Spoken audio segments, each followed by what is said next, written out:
eta tukang pandai malah tidur. Bangun.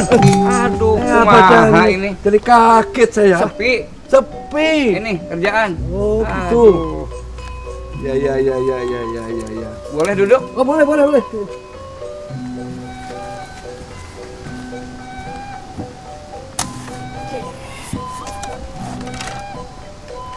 Bagus nih, Abah. Oh iya. Dari mana ini? Usaha tuh dah. Oleh-oleh di Timur Tengah. Oh, usaha yang ini oblak. Iya, itu ininya oblak. Menggilati rada kurang. Rada mintul bukan, rada goyang. Sebenarnya ya rada kurang ini. Sok mangga tuh lah dikumakeun we. Ya wes tak betulin dulu ya. Ya, sabar ya. Sabar lah, si cepot ya sabar Aduh, Pot.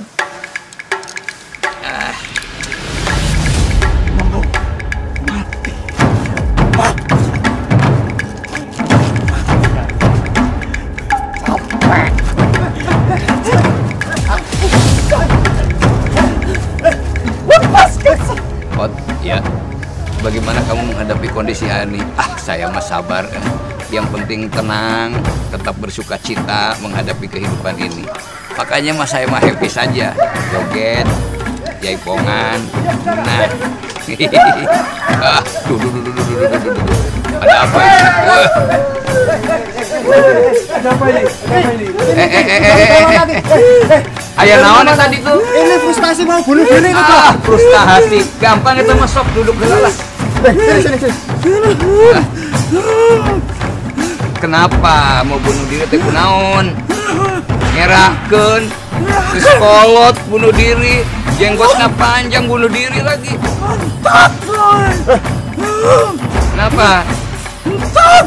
Hei, tantuk apa itu? Katanya ini frustasi gara-gara pandemi ini lo nggak kuat. Masalahmu itu apa? Siapa namamu? Masalahmu apa? Sampean ini nggak tahu masalah saya itu apa? Sabar. Ada pendekar Garuda. Pendekar. Apa ngerti sampean? Kalau keluarga saya nggak bisa makan. Terus? Apa ngerti sampean? Kalau kanan kiri saya itu penghina saya. Terus? Terus. Sampean ini nggak tahu permasalahan saya. Keluarga saya itu nggak bisa makan. Anak istri saya kewajiban suami makan. Setiap manusia itu punya bebannya masing-masing. Kamu, aku punya bebannya sendiri-sendiri. Kamu punya Tuhan enggak? Ya, aku punya Tuhan. Nah, sekarang kehadiranmu di sini sangat tepat. Di sini ada Abah Daniel. Nah, Abah Daniel melihat kondisi seperti ini, Abah Daniel ingin omong apa? Saya hanya ingin bertanya, apakah kita bisa memilih untuk dilahirkan oleh siapa? Tidak bisa. Namanya siapa? Tikno miskin? Jangan tidak saya. Tidak, Tikno. Tidak ada seorang pun yang mau miskin. Tidak ada seorang pun yang pengen miskin. Bukan kebetulan jadi orang miskin, hidup itu harus lengkap. Jadi kalau ada orang miskin sebenarnya tidak miskin. Orang hebat itu bukan orang berani mati. Itu orang kecil. Orang yang hebat itu adalah orang yang berani hidup. Tikno punya keluarga? Ya. Punya anak? Punya. Sayang sama anak? Sayang. Kalau sayang sama anak bukan mau mati. Kalau sayang sama anak itu harusnya berani hidup. Berani menghidupi anaknya. Badan sehat? Sehat. Bisa kerja? Bisa. Nah, kenapa tidak bekerja? Kenapa tidak bekerja? Saya sudah mencari kerja, tapi tidak ada yang mau terima saya. Saya pengen tutup anak saya. Mungkin begini Pak, kejadian seperti ini bukan hanya dialami oleh Tikno. Dalam kondisi pandemi yang luar biasa ini wajar hadir orang-orang seperti Tikno ini, bukan begitu? Ya kan? Terhimpit dia, ketakutan dia, sendiri dia. Nah ini kira-kira menurut Abah, jika kemudian jalan keluar yang diambil ini adalah bunuh diri, menyiksa diri dalam kondisi seperti ini, bahkan mungkin tidak begitu saja, dia melakukan kekerasan di rumah tangga hanya karena terhimpit dalam kondisi ekonomi dan tidak bisa bekerja. Nah ini menurut Abah, apakah hal-hal seperti ini bisa menjadi solusi? Sebenarnya tidak, itu bukan solusi. Kenapa bisa begitu? Kenapa bisa orang menganggap masalahnya terlalu berat? Karena dia hanya melihat kepada persoalannya sendiri. Kalau dia berani melihat keluar, akan ada banyak orang yang ternyata lebih susah dari kita. Iya kan? Ada keluarga yang suaminya sakit, ternyata dia bisa happy, bisa sukacita. Karena dia mempercayai bahwa dia punya Tuhan. Hidupnya diatur oleh Tuhan. Dan kalau Tuhan memberi kita hidup, pasti Tuhan akan menyiapkan kehidupan untuk kita. Ada cerita yang menyerempet ke situ kita. Nah, banyak cerita. Orang Jawa menyebutnya kan kebetulan, dilalah. Dilalah itu kan mesti ada terusannya, kersaning Allah. Dilalah kersaning Allah. Berarti kan bukan satu kebetulan sebenarnya. Ada Tuhan yang mengatur. Kalau Pak Tikno ini masih sehat, kenapa dia merasa sulit? Karena dia berpusat kepada kelemahan sendiri, kekurangannya sendiri. Tapi kalau dia bisa keluar melihat, sebenarnya banyak kok yang bisa dikerjakan. Iya kan? Ya. Bisa yang dikerjakan banyak. Berarti keyakinan terhadap Tuhan ini harus menjadi dasar kita akhirnya untuk bergerak dan lebih memelihara. Ya, karena tadi mungkin Pak Tikno juga merasa ada orang dia merasa terpojokkan oleh orang-orang yang merasa lebih hebat agamanya.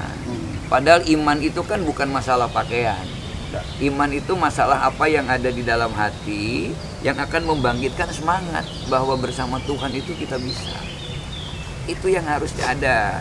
Jadi kalau Pak Tikno juga percaya Tuhan dan dia betul-betul percaya dan sayang kepada anaknya, jangan kemudian berputus asa mati. Tapi bagaimana supaya membuat anaknya menjadi hidup? Kan anak itu kan titipan. Kalau mati, menurut Narada ini gimana Pak? Nah kalau menurut Narada, saya tanya dulu. Nah Pak Tikno, di swarga loka itu tidak menerima orang yang mati bunuh diri. Sebab bunuh diri itu, mati itu adalah takdirnya Tuhan. Kalau orang yang bunuh diri itu berarti melawan takdir Tuhan. Siapa yang mengajak bunuh diri? Itu kan berarti kuasa iblis. Nah kalau Pak Tikno masuk ke bunuh diri, berarti Pak Tikno manut diajak oleh, dituntun oleh iblis. Nah begitu. Oke Narada.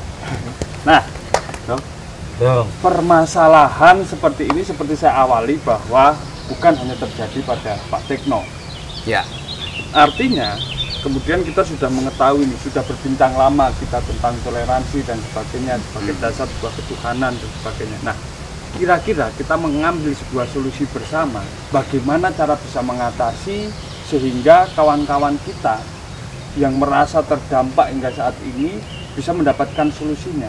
Apakah kemudian setelah dia mendasari dirinya dengan Tuhan itu sudah menyelesaikan semuanya? Kalau kita percaya bahwa semua Tuhan yang atur, sebenarnya kan dimulai dari iman ya. Iman itu keyakinan di dalam hati, diucapkan dengan lisan dan dilakukan dengan amal perbuatan sehari-hari. Jadi kalau Pak Tikno sudah memiliki iman, pasti Pak Tikno nanti akan dipertemukan dengan orang-orang yang empati. Pandemi ini sebenarnya membuat kita menjadi tercelik bahwa kita melihat ternyata banyak orang berempati, banyak orang mau memberi ketika kita juga memang layak untuk diberi. Gitu kan? Tapi kalau orang sehat gagah tetapi malas kan tidak mungkin orang mau berkasihan. Tidak mungkin orang akan belas kasihan. Kenapa? Pasti dia juga akan malas juga seterusnya. Tapi kalau orangnya rajin, orangnya bergerak dengan rajin pasti. Karena kalau memberi nasi itu kan tidak baik sebenarnya. Memberi pancing itu tidak baik tanpa diberitahu bagaimana cara memancingnya juga.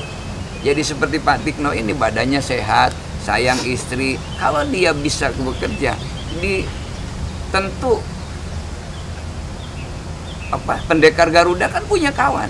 Ya. Bisa menceritakan ini loh, ada orang yang bernama Tikno, dia berada dalam kemiskinan, kejatuhan, tapi punya semangat untuk hidup. Ya. Pasti kan dicarikan channel untuk bisa bangkit kembali. Ya. Nah ini kalau kata Cepot, mungkin Ki Cepot ada cerita Pak untuk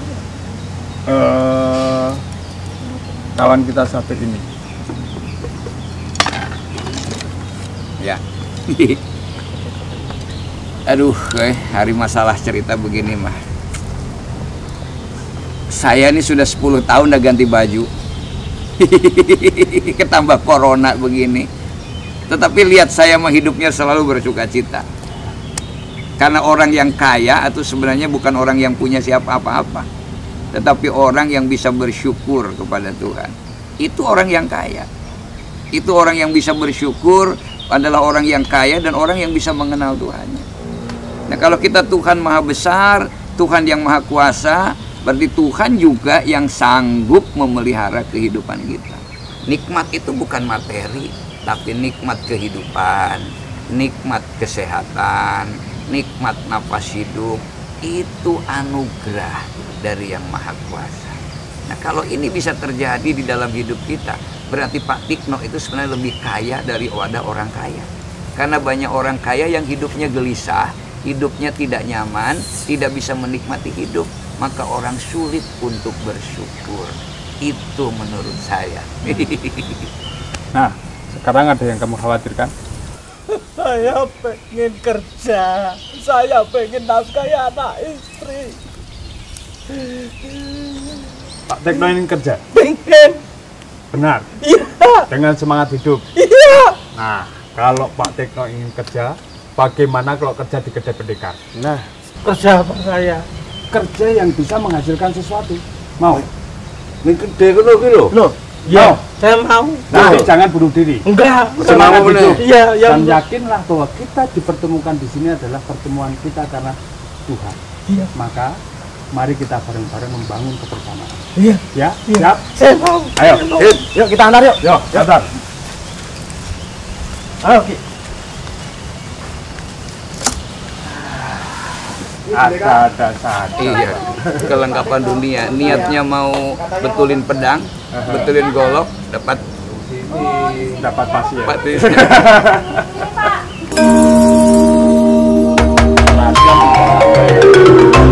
Rasa dirinya hidup sendiri, kemudian ingin bunuh diri. Wih, Ingin bunuh diri di kandang kebo. Nah, untuk ada santri baru yang biasanya dia juga bikin ribut. Baru kali ini dia bisa nolong orang supaya tidak bunuh diri. sekarang di mana? Sekarang dia sedang di mana? Ini pendekar. Di rumah, besok mau kerja di sini. Oh. Ya, iya kan tadi ya. Iya. Jadi teman saya gitu loh. Iya. Ini negaranya luar biasa ya. Luar biasa. Nah, tapi ada beberapa hal yang memang kemudian pasti akan banyak orang hadir kemarin. Ya. Nah, kami ingin mencoba bertanya dan mari kita mengulas. Sebenarnya kemudian toleransi, bagaimana sih? Kita melihat ada banyak tafsir nih tentang toleransi. Bahkan apakah kemudian sikap toleransi ini, dan saya dengar di Indonesia ini banyak jaringan lintas iman yang sudah ada dengan rasa menghargai satu sama lain. Ya. Tapi apakah bisa ini kemudian menjadi satu landasan bagaimana kemudian kawan-kawan ini bisa saling gotong royong satu sama lain? Oh iya. Terima kasih atas kesempatannya. Ini saya bukan wakil dari negara Indonesia loh ya. Saya tentu warga negara biasa di negara saya. Bahwa saya punya kepedulian terhadap persoalan kebinekaan itu ya sudah menjadi sunatullah. Ya. Tugas saya sebagai tanggung jawab saya lah padahalnya. Itu sebagai warga biasa di negara saya. Ya saya tadi cukup kaget dan terima kasih ya. Kalau ada sebagian dari warga kita di negara Indonesia itu yang mengalami masalah sampai katanya mau bunuh diri. Mau bunuh diri. Iya. Alhamdulillah ketemu sama teman-teman di negara Garuda. Pas tadi itu mau servis pedang. Servis pedang. Iya, pas saya ada servis pedang, kejadian seperti itu. Oh. Jadi bisa dikatakan Gimana, Mbak Bineka? negara Indonesia itu banyak masalah ya. Ya, banyak yang konsultasi sampai ada yang gila pula ya kan ya. Iya. Tapi yang menarik di tempat ini bukan tempat untuk memberi solusi sebenarnya, tapi justru adalah tempat berdialektika bagaimana, karena kami yakin bahwa di negara Indonesia pun banyak orang yang punya solusi. Ya, Hanya ruang pertemuan itu yang kurang. Makanya ini yang menjadi satu ruang pertanyaan penting. Kembali lagi ke tadi, bagaimana sebenarnya tafsir terhadap toleransi seperti apa dan bisa memberi wujud nyata pada gotong royong atau tidak? Oke, ya. Ya, pertama saya tidak mewakili presiden negara saya, juga tidak mewakili menteri-menteri di negara saya. Ya. Saya ini ya warga negara yang ketemu dengan negara Garuda, gitu kan? Gitu. Kemudian tadi ada sebagian dari, atau jangan-jangan itu cuma isu, Mbak? Bukan, itu kenyataan. Oh, kenyataannya? Ya, ada yang gila ke sini, ada yang dikira dihina, didiskriminasi. Oh, didiskriminasi. Ada pula pemuda yang ganteng tapi galau juga ke sini. Ya. Ya, Indonesia itu kan negara yang besar, Mas ya. Negaranya besar, gitu kan. Pulaunya banyak, etnisnya ada banyak, agamanya juga ada banyak. Di dalam entitas satu agama saja, itu juga melahirkan banyak paham, banyak kelompok, banyak madhab, gitu ya. Nah, menjadi penting di situ soal toleransi. Toleransi itu apa sih sebenarnya, kan begitu kan? Itulah. Saya sengaja ini persaudaraan ini nih, anak bangsa. Persaudaraan anak bangsa. Ini punya saya ini. Apa? Jadilah hebat tanpa menjatuhkan orang lain. Iya. Pamer kaos ya kan? Oh, saya kan nggak ada. Bukan nggak ada, adanya kalung nih. Iya. Ya ini biar saya sengaja tadi diminta apa itu tetangga negara kita ini, negara saya ini. Saya tidak pakai jas. Oh ya. Karena saya bukan wakil menteri ya. Oh ya. Jadi saya pakai Orang kaos. yang gila tadi mungkin ya bisa aspirasi orang yang gila tadi. Oh iya, nanti tak sampaikan sama warga di negara saya ya. Iya. Ya, tadi kita sampai ada banyak mazhab juga di agama. Nah, Ya. itu terus. Ya. Nah, banyak mazhab di satu agama. Gini, kita ini sering kali, semoga ini tidak terjadi di negara sampean ya. Enggak. Di negara saya itu kalau bicara soal kebinekaan ini sepertinya indah. Kalau bikin 5 paragraf pertamanya biasanya dibuka dengan negara Indonesia dibangun dari kebinekaan. Dari berbagai macam etnis, suku, bangsa, agama, dan bahasa. Tapi hari ini memang kita sedang ada musibah, di mana justru yang awalnya ini di paragraf pertama itu menjadi landasan kekuatan bangsa, hari ini seolah-olah, bahkan sampai kedengaran di negara sampean ya, maaf gitu kan, seolah-olah justru yang menjadi fondasi ini menjadi apa ya, akar persoalan ya, atau menjadi yang menampak di permukaan kemudian ini seperti latar persoalan kemudian itu dari tadi konflik itu muncul dari justru pada narasi pertama yang semestinya menjadi fondasi gitu ya. Nah ini kemudian kenapa sih? Nah itu kan pertanyaan kita kan kemudian gitu ya Pak. Pak Cepot gitu ya Pak Cepot ya. Iya, tadi ada yang merasa terdiskriminasi, ada merasa dia orang termiskin di dunia, orang paling tidak beriman sedunia. Iya. Sementara yang lain merasa, oh saya paling beriman. Gitu. Oh iya. Nah itu. Nah celakanya lagi gitu loh. Tapi ini menurut saya lagi musibah saja. Gitu. Musibah gitu kan. Jadi agama itu saya pikir tidak ada satupun agama baik di negara saya maupun di negara sampean, di negara pendengar ini yang mengajarkan tentang pertikaian. Mesti tidak ada satupun. Semua punya nilai-nilai luhur di mana hitoh perbedaan itu memang sudah ada dan itu diakui. Yang menjadi persoalan hari ini memang ada sebagian kecil. Nah, ini yang penting menurut saya penting dipegang sama Pak Pendekar bahwa yang isunya sampai ke sini itu hanya elemen kecil, gitu ya, hanya elemen kecil yang sampean tadi itu yang menimbulkan yang beberapa persoalan itu ya, yang sampai ke negaranya Mas Cepot ya. Iya, tadi sampai ada yang bawa balon hijau, dia peletusin supaya semua orang tahu hatinya sedang kacau. Nah, itu hanya kecil Mas Cepot. Yang sebagian besarnya itu masih ya hidup di dalam keindahan Indonesia Raya. Itu. Tapi kan artinya dalam kondisi apapun bahwa toleransi ini menjadi hal penting. Nah, maka ini juga pelajaran juga bagi kami. Dialektika bagi kami dan kami pikir ada banyak nilai yang harus kami pelajari lagi karena kan hidup terus belajar nih. Tadi ada celetukan yang belum selesai nih. Apa sih itu toleransi? Toleransi adalah kebesaran hati kita untuk menerima orang lain atau pihak lain yang berbeda dengan kita. Wong kita ini hitonya memang berbeda. Saya sama istri saya itu bisa nikah karena berbeda loh. Ini yang seringkali kita hal yang sederhana kayak gini ini, itu seringkali kita lupa.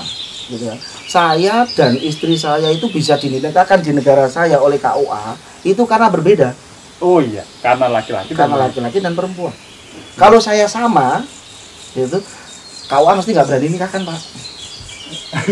Gak tahu ini pendekar Garuda yang mau menikahkan enggak ya? Gitu. Ya kalau sama pun nggak akan jatuh cinta, Pak.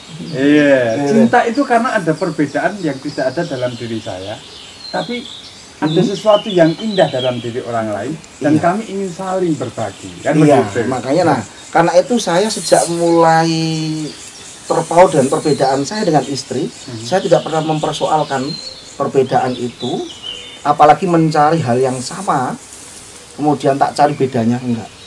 Saya anggap itu adalah hitoh, gitu kan. Perbedaan antara saya dan istri saya itu hitoh, yang kemudian harus saya saling mengenal dia, gitu. Nah, dari perkenalan inilah kemudian ada kesatuan. Lalu saya ke KUA. Lah, bicara soal kenegaraan sebenarnya tidak jauh berbeda dari itu. Agama Katolik, agama Kristen, Konghucu, Islam, semuanya Hindu, Buddha, gitu, semuanya punya karakter masing-masing. Yang janganlah yang beda dipaksa sama, yang sama dicari perbedaannya. Tidak perlu.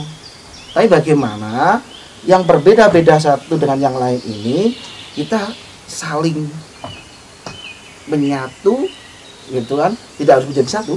Menyatu itu saling sinergi, gitu, sehingga saya lebih suka menyebutnya sinergi karya. Sinergi karya. Jadi artinya perbedaan itu bukan kemudian dileburkan ya. Betul. Tapi identitas masing-masing ini masih tetap terjaga dan bagaimana saling menghargai itu tadi. Iya, betul. Kalau menurut Abah nih?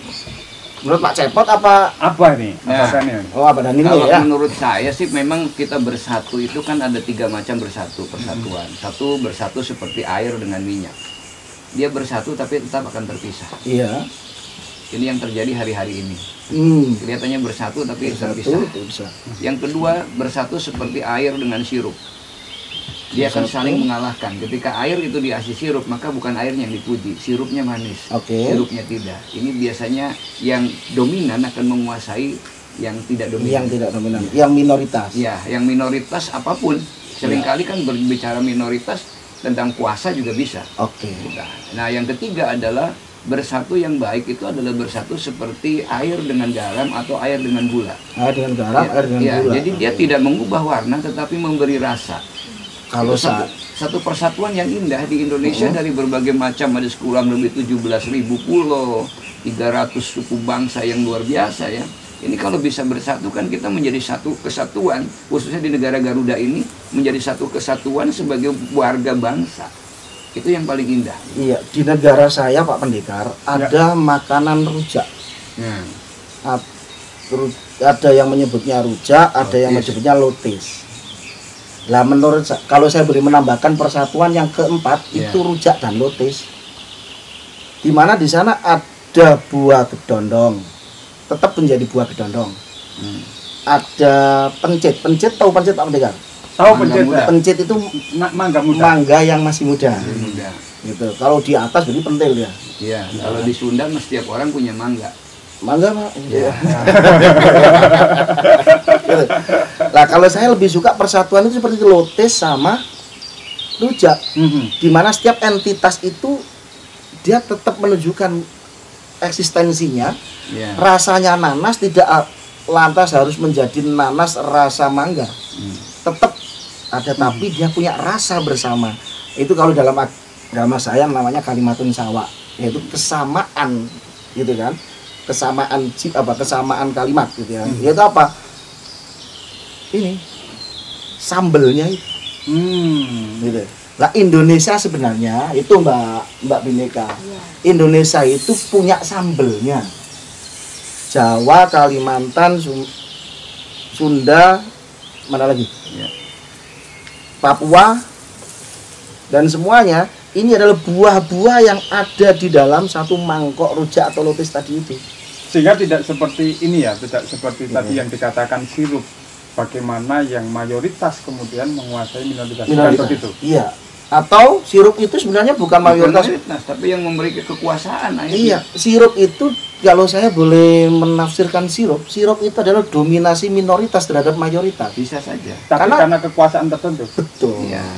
Sirup itu kan sebenarnya kekuatannya itu kan yang mayoritas itu airnya. 1 sendok sirup bisa 1 mengalahkan. sendok sirup mengalahkan mayoritas yang air. Itu yang hari ini teman-teman negara sini dan sebagian negara saya yang tadi galau sampai kemudian lompat pagar ke negara jenengan, ya, itu mengalami proses air tadi, Pak.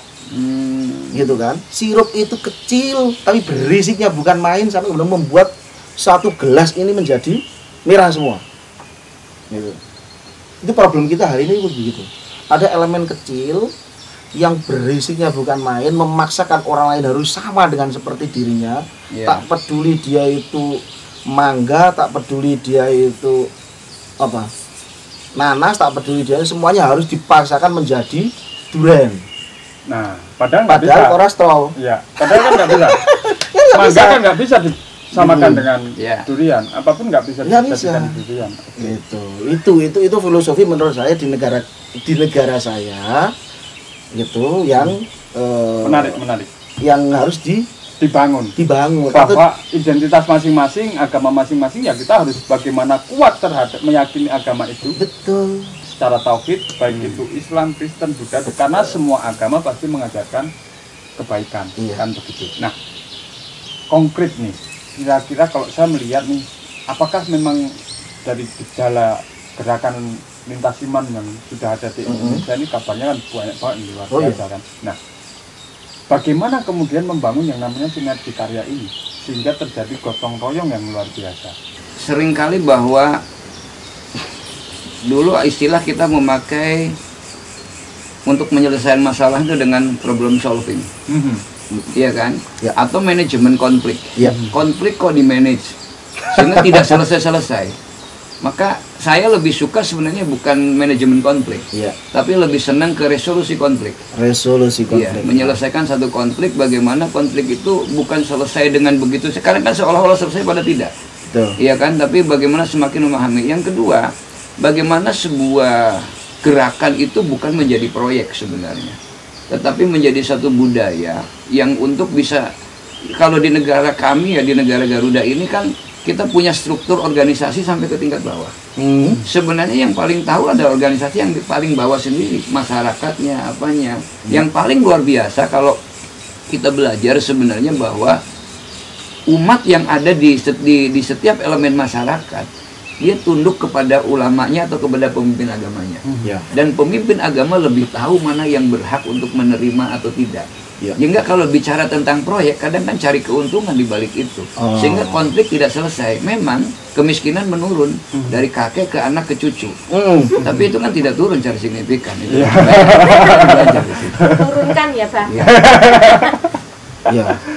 Kalau ini menurut Kang Gozi nih, bagaimana Kang Gozi? Bagaimana sehingga kemudian toleransi ini konkret sebagai sebuah gerakan dia? Kalau apa kan melihat ada kepentingan yang kemudian bergerak. Nah, kepentingan-kepentingan yang menguasai satu yang lain ini yang memang harus kemudian dihilangkan. Tapi ada kepentingan kemanusiaan yang lebih. Kapan waktu saya pikir Kang Pendekar bisa mampir ke negara saya. Kalau mampir jangan di Jakarta saja. Gitu kan? Mampir ke desa-desa pelosok-pelosok itu di mana pluralisme di sana itu berjalan seperti biasa, tidak ada masalah. Karena memang negara kita itu kalau ditarik ke belakang, dia tidak punya problem itu sebenarnya. Kalau dari kerajaan-kerajaan dulu, ya kan, itu tidak ada problem di tingkatan soal keagamaan, soal karena dulu kan kalau kita membaca sejarah,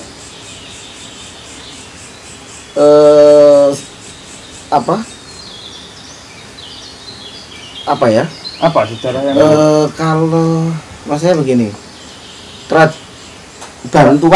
bantuan pasukan dari kerajaan A ke kerajaan yang lain itu kan sangat biasa. Iya, betul. Ya kan? Artinya itu tidak ada masalah. Tidak terlalu berbelit-belit. Tidak terlalu berbelit-belit. Gitu. Nggak usah sampai ke sana. Di desa-desa kita aja hari ini itu nggak ada masalah kok, Mas. Saya tadi itu menurut saya problem kita hari ini ya kayak tadi itu loh, Mas. Problemnya kayak air yang sedang didominasi oleh sirup secendok tadi itu aja kok sebenarnya. Kalau di masyarakat biasa itu mereka sangat biasa kok, tidak ada masalah. Artinya kecuali ada elemen tertentu dari luar yang tadi kemudian proyek, saya sih tidak mau menuduh satu dengan yang lain. Oke. Gitu, Anti menuduh berarti. Iya, saya nggak mau. Tapi Berarti kalau di masyarakat yang biasa kemudian tadi ada sirup yang mendominasi air. Berarti itu kan si masyarakat yang biasa tadi tidak sadar bahwa dia sudah didominasi. iya. Berarti di situ apakah secara tidak langsung itu tuh masyarakat biasa itu toleransi terhadap masyarakat yang berkuasa, Kang, atau bagaimana, atau seperti gimana, Kang? Ternyata cerdas ternyata kamu itu di Bineka. Ternyata Bineka Lapi gelas ya, cerdas. luar biasa. Ya, silakan. Ya, namanya orang didominasi itu ya nggak terasa kadang-kadang. Ya kan, namanya juga didominasi. Iya. Gitu. Jadi itu bukan Kita punya sejarah ya, mengubah dari terminologi kawula menjadi saya. Saya kawula menjadi aku. Itu punya dimensi yang luar biasa tentang keakuan, kedirian. Lah kalau bicara soal tadi itu toleransi, sinergi, maka yang pertama harus dilakukan menurut saya adalah membangun kesadaran diri. Sehingga yang nanas menjadi nanas, yang mangga menjadi mangga, yang apokat menjadi apokat. Oke, membangun. Kalau itu tidak mampu dibangun, gitu kan, maka orang akan tidak sadar didominasi. Ketika tidak sadar didominasi, maka agama akan bukan agamanya ya. Isu agama akan menjadi alat yang paling mudah bagi elemen tertentu untuk melakukan provokasi, melakukan agitasi dan segala macam. Karena tadi itu orang tidak sadar. Berarti kita harus kuat. Kita itu mempunyai nilai seperti apa dan identitas seperti apa, itu kita benar-benar harus paham. Saya sepakat begitu. Ada Artinya kesadaran kalau diri. kemudian Nah, yang kedua penting tidak kemudian kita juga memahami kesadaran orang lain tentang identitas dia. ketika kita memahami identitas kita, maka dengan otomatis kalau mau dipahami identitas kita, pahamilah identitas yang lain. Kan gitu. Repot ya, Kang, kalau kayak gitu ya, Kang ya.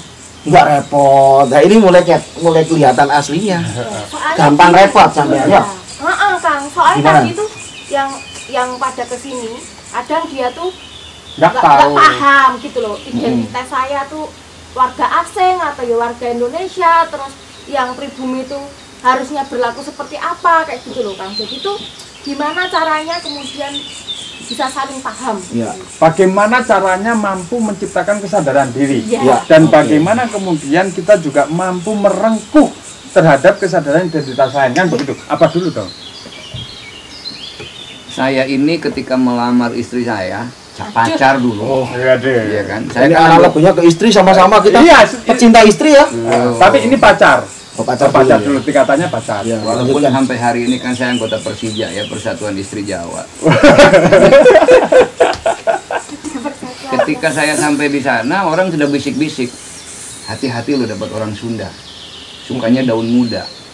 Itu rasa tersinggung. Jadi seolah-olah daun muda itu jelek sekali. Jadi kadang-kadang orang berasumsi terhadap seseorang itu membuat kemudian berpikir jelek. Daun muda kan mungkin berbicara tentang gadis-gadis, padahal di tempat kami daun muda itu lalapan. Lalapan. Itu kan arti dari bahasa, dari omongan membuat satu hal yang Betul, seringkali lalapan. kalau kita tidak menyadari sebuah perbedaan di Jawa, di Sunda, di Sumatera, itu akan menjadi berbeda. Sehingga kalau kita bisa indah itu adalah kata guru bahasa Indonesia dulu, di mana tanah dipijak, di situ langit dijunjung. Jadi Betul. semakin kita memahami satu karakter seseorang di mana kita berada, kita semakin akan indah. Jadilah kita menjadi sadar bahwa kita ini Indonesia yang memang berbeda. Kaki nggak pernah berfungsi sebagai tangan. Tapi orang tidak punya kaki juga susah. Iya. Gitu kan. Mata tidak bisa berfungsi sebagai telinga. Telinga nggak pernah protes ada di samping. Dia tahu betul fungsinya di samping, nggak mungkin telinga ada di atas. Nah, kalau orang sadar begitu kan enak sebenarnya. Sepakat. Gitu kan, karena kita nggak pernah memilih untuk dilahirkan, di mana, oleh siapa. Ya begitu. Oke. Tambahan. Toleransi itu seperti Kesadaran diri dan ya. Kesadaran diri, toleransi dan cinta. Nah, ini tiga ini. Oke, Ini oke. menarik. Ada trilogi kalau Ya. saya. Jadi cinta. Bagi bineka itu, cinta itu manis di awal, pahit di akhir. Iya. Apa iya? Ya kadang gitu sih. Manisnya di awal, baru sayang gitu ditinggal itu kan pahit ya. Padahal sayang itu mesti dingin karena pakai es. Iya. Jadi Kalau pakai itu payang ya. Iya. Ya tadi cinta, orang cintanya bisa dirasakan oleh orang yang mencintai. Kalau orang yang dicintai sampai mati dia kadang tidak merasakan. Meskipun energi cinta itu, ya kan, itu bisa dirasa. Itu cinta. Toleransi juga demikian menurut saya. Toleransi adalah kata aktif yang hanya bisa dilakukan oleh kita. Sayangnya kemudian orang, ya tadi itu biasanya ini problem orang jomblo. Mintanya itu dicintai bukan mencintai. Mintanya adalah menagih toleransi bukan melakukan toleransi. Itu kan? Gitu kan? Nah, yang kedua, gitu. Cinta itu punya bahasa. Gitu kan? Cinta itu punya bahasa, punya energi, Punya rasa. punya rasa. Yang itu hanya akan dirasakan oleh orang yang mencintai, bukan yang dicintai. Maka berbahagialah orang yang sedang mencintai, bukan yang dicintai. Gitu kan? Maka turun grade sebenarnya orang yang sedang mencintai kemudian menagih aku harus dicintai, itu turun grade. Gitu ya. Sebagai subjek cinta, dan muhib gitu kan. Itu dia turun. Gitu kan? Dari subjek menjadi objek. Toleransi menurut saya adalah kata yang harus dijadikan bagaimana cinta. Itu adalah komitmen kita kepada pihak lain, bukan Menagih. tagihan kita kepada orang lain. Kalau tagihan kita kepada orang lain, maka kita akan selalu mengukur orang, menakar orang, tingkat toleransinya kepada kita. Itulah yang seringkali kemudian muncul pada sindrom minority complex di orang yang mayoritas.